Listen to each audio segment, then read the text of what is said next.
મારા સુપુત્ર ડૉક્ટર મિતુલ મકવાણાના શુભ લગ્ન પ્રસંગે આ વઢવાણ મત વિસ્તારમાં જે વાઘેલા રોડ ઉપર જીવન સ્મૃતિ જે સંસ્થા છે તેમાં મંદ બુદ્ધિના બાળકો રહી અને અભ્યાસ કરે છે.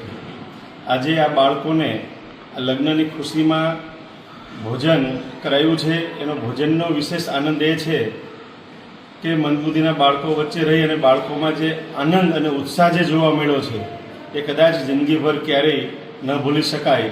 આજે વઢવાણ વૃદ્ધાશ્રમ અને સાંજે પણ અંધ વિદ્યાલય અને પ્રજ્ઞાચક્ષુ મહિલા સેવા કુંજમાં રહેતા જે દિવ્યાંગ બાળકો છે એમને ભોજન કરાવવાનું છે. આવતીકાલના મારા સુપુત્રના લગ્ન છે એ અગાઉ એક દિવસ આ બાળકો વચ્ચે રહી અને લગ્નની જે ખુશી માણવાની ખૂબ જ મજા આવી છે. સાચા અર્થમાં મને મારા સુપુત્રના લગ્ન અહીંયા જ થયા હોય એવું પ્રત્યક્ષ દેખાઈ રહ્યું છે. અને આ જીવન સ્મૃતિ સંસ્થા અને જે કંઈ આ પ્રકારની સેવાકીય સંસ્થા આ સેવાઓ કરી રહી છે એના તમામ સંચાલકશ્રીઓ અને વહીવટકર્તાઓને પણ હૃદયપૂર્વકના અભિનંદન આપું છું કે આ પ્રકારના બાળકોની સેવા કરી રહ્યા છે.